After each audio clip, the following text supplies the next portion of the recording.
नमस्कार दोस्तों, take Sanju channel पर आप लोगों का स्वागत है।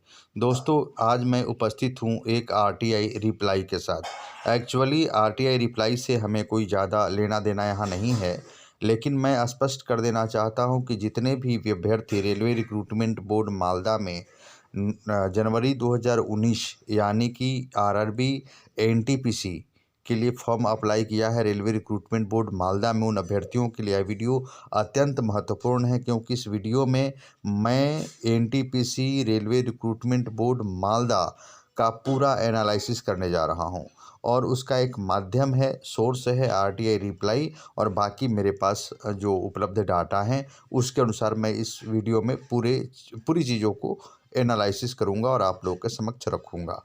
तो दोस्तों, सबसे पहले इन्फॉर्मेशन फर्स्ट आप देखेंगे, इन्फॉर्मेशन है अनरिजर्व्ड 52,794। दोस्तों, ऐसा प्रश्न पूछा गया था कि एनटीपीसी के लिए रेलवे रिक्रूटमेंट बोर्ड मालदा में हर किस कम्युनिटी से कितने फॉर्म अप्लाई किए गए, यानी यूआर से कितने, एससी से कितने, एसटी से कितने, ओबीसी क्रीमी लेयर से कितने फॉर्म अप्लाई किए गए हैं, ओबीसी क्रीमी लेयर के कितने हैं, और इकोनॉमिकल वीकर सेक्शन से कितने अभ्यर्थियों ने अप्लाई किया है। तो यह जनवरी 2019 का जो नोटिफिकेशन था एनटीपीसी का, उसी से रिलेटेड सूचना दी गई है।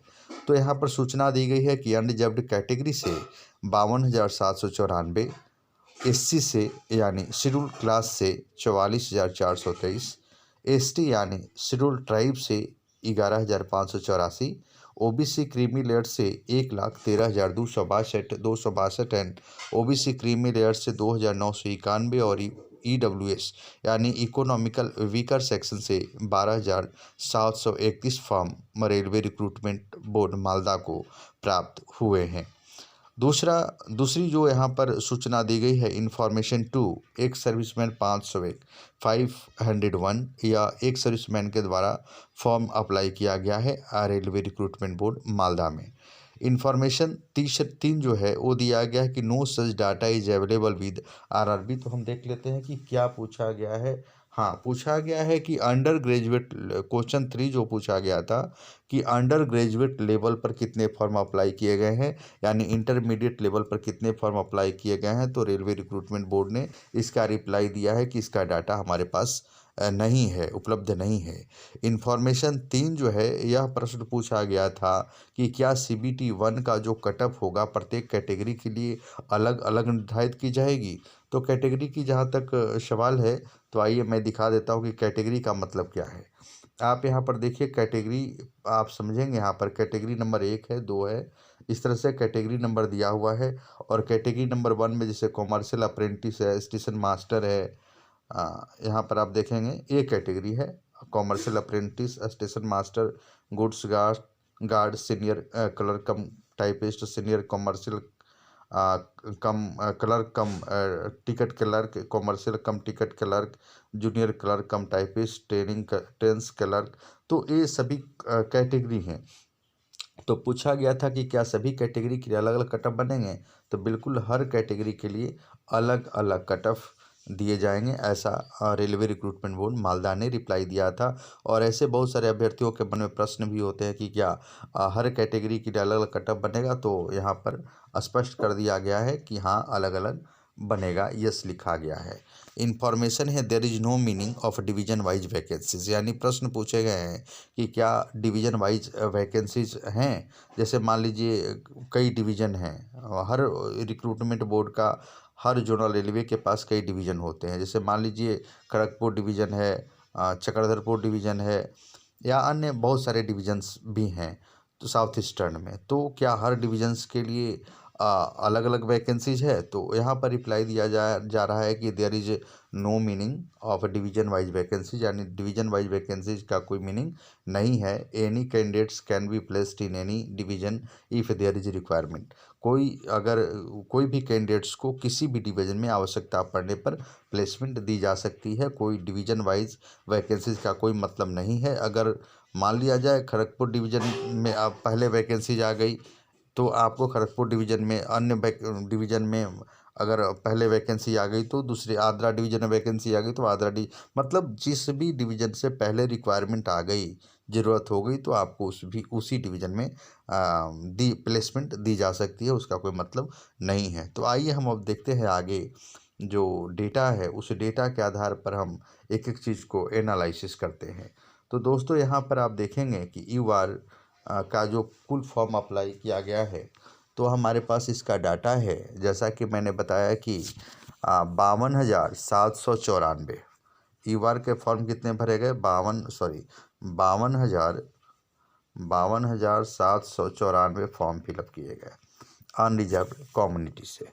और याद रखिए, अनरिजर्व्ड कम्युनिटी का मतलब ये होता है कि अनरिजर्व्ड है, वो अनरिजर्व्ड वाले सीट पर तो भाई OBC भी जाएंगे, SC भी जाएंगे, ST भी जाएंगे, लेकिन अनरिजर्व्ड में 52,794 है।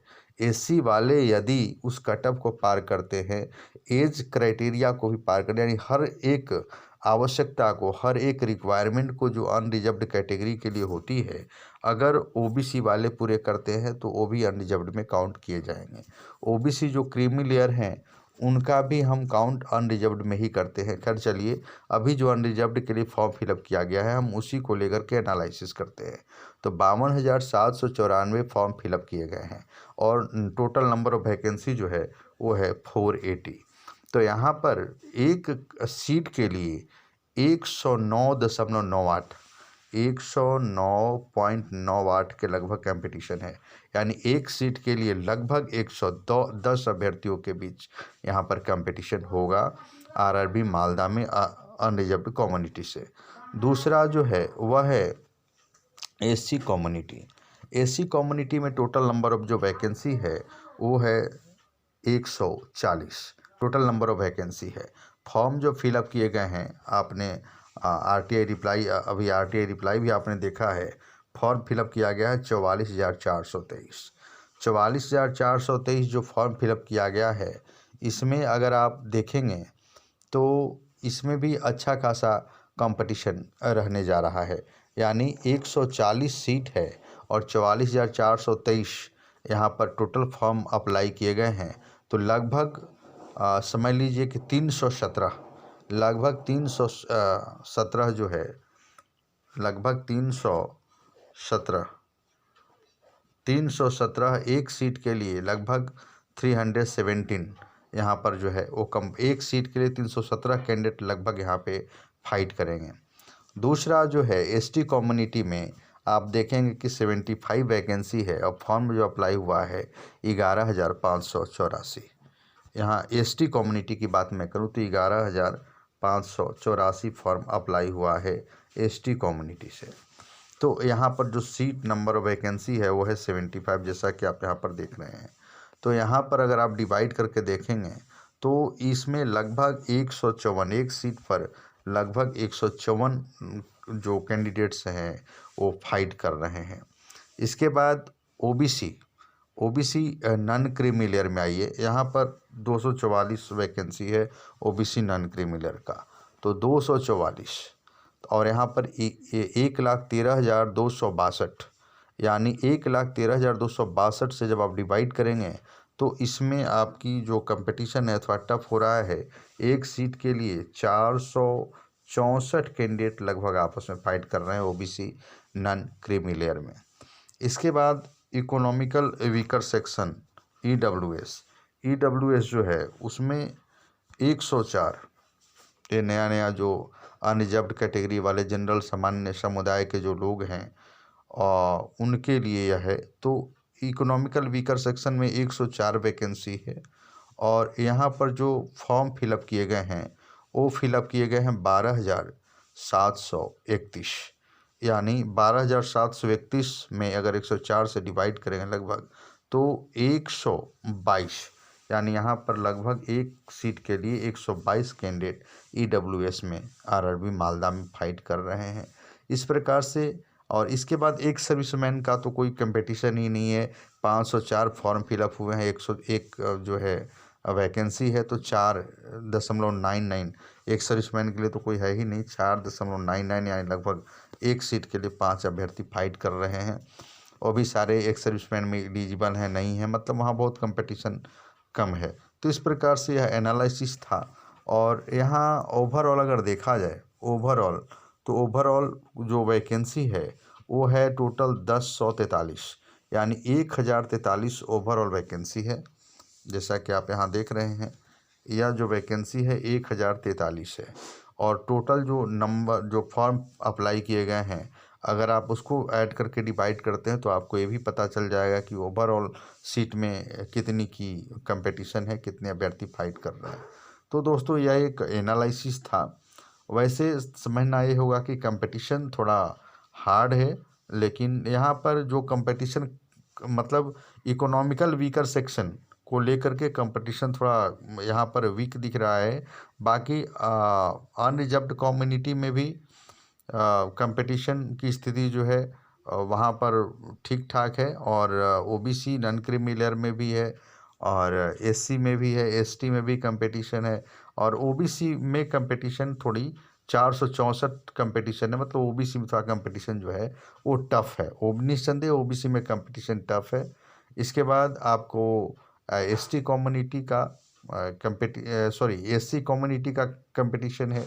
इसके बाद एसटी कम्युनिटी का कंपटीशन है, ईडब्ल्यूएस का कंपटीशन है, और अनरिजर्व्ड कम्युनिटी के फिर इसके बाद कंपटीशन है। तो इस प्रकार से यह एनालिसिस था रेलवे रिक्रूटमेंट बोर्ड मालदा से रेलवे एनटीपीसी एग्ज़ाम को लेकर, जिसका नोटिफिकेशन जनवरी 2019 है। दोस्तों एक बात आप सभी अभ्यर्थियों को बताना चाहता हूँ कि यदि आप लोगों को भी कोई आरटीआई का रिप्लाई प्राप्त होता हो किसी भी नोटिफिकेशन से रिलेटेड, किसी भी रेलवे रिक्रूटमेंट बोर्ड से रिलेटेड, तो कृपया कर आप टेक संजू चैनल से आवश्यक रूप से अपनी जानकारी साझा करेंगे, ताकि आपको प्राप्त हुई जानकारी अन्य अभ्यर्थियों तक पहुंच सके और उन्हें भी आपको प्राप्त हुई जानकारी का लाभ मिल सके। धन्यवाद। वीडियो अच्छा लगा हो तो लाइक करेंगे, शेयर करेंगे, और चैनल को अभी तक सब्सक्राइब नहीं किया है तो कृपया कर चैनल को सब्सक्राइब कर लेंगे पल पल के अपडेट के लिए। धन्यवाद।